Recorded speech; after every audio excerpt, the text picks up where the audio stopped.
안녕하세요, 주단기입니다. 오늘은 재무제표 제5강 유보율에 대해서 공부하겠습니다. 필기노트는 페이지 54쪽입니다. 오늘도 복습 먼저 하고 시작하겠습니다. 이 주식 맛집이란 삼겹살집이 있었습니다. 이 삼겹살집이 한 달에 삼겹살을 1000만원치 팔았습니다. 이 1000만원 판 거를 우리가 매출이 1000만원 발생했다. 그거를 우리 매출액이라고 표현을 했습니다. 이 매출액은 인건비, 재료비, 월세 이런 거를 안 뺀 돈이죠. 안 뺀 돈.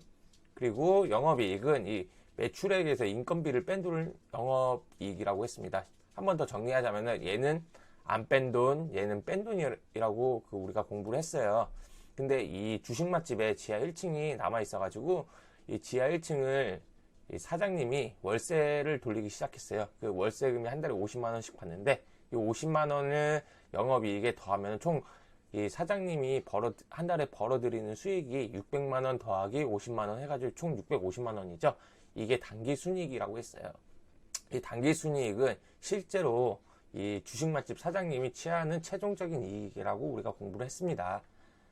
그런데 이 주식 맛집이 장사가 잘 돼가지고 강북지점에서 강남지점으로 이사를 갔어요.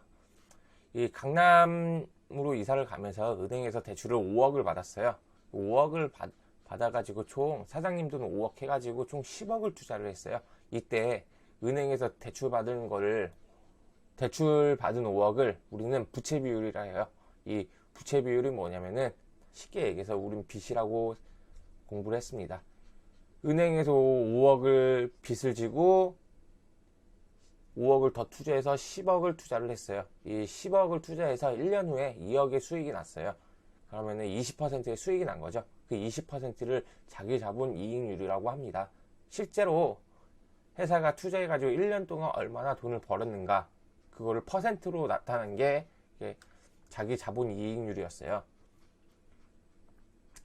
그 다음에 은행에서 만기가 도래돼가지고 여기 5억을 대출받았던 걸 또 사장님이 상환을 해야 되잖아요.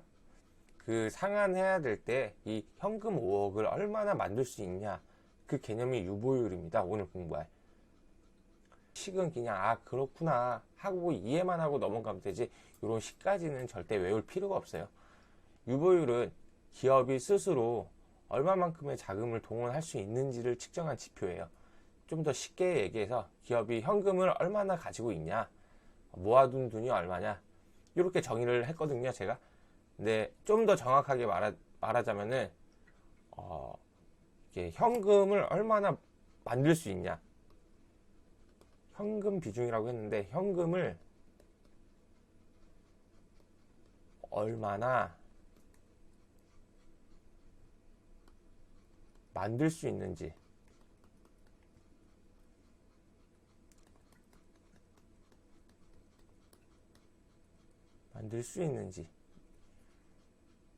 이렇게 개념 정리하면 돼요. 아니면은 그냥 요것도 헷갈리면 그냥 현금을 얼마나 모아놨나 이렇게 개념 정리해도 되고요. 좀 더 정확하게 하면 현금을 얼마나 동원할 수 있는지, 만들어 올 수 있는지, 그 개념입니다. 유보율에 대해서 다시 한번 정리해 드릴게요. 유보율은 현금을 얼마나 가지고 있냐, 이렇게 쉽게 정리하면 되거든요. 이게 정확한 정의는 아니지만은 그냥 모아둔 돈이 얼마인지, 이렇게 그냥 유보율 이꼴 현금이라고 생각하면 돼요. 좀 더 정확하게 개념을 정리하자면은 기업이 현금을 얼마나 만들 수 있는지, 그것을 유보율이라고 해요. 현금을 만들 수 있는지. 유보율이 높을수록 불황에 대한 적응력이 높겠죠. 한번 쉽게 생각해 보면은 경제가 안 좋아졌어요. 그럴 때 회사에 긴급 자금을 투여할 수 있는 그 현금이 많다는 의미고요. 유보율이 많다는 것은 빚이 좀 적다는 거예요. 빚이 적으면은 그 은행에 내야 될 이자가 또 적다는 거죠. 여러모로 되게 좋은 뜻이에요. 이 무상증자는 뒤에서 설명을 할 건데, 주주들한테 주식을 공짜로 주는 거예요, 회사가. 왜? 돈이 많으니까.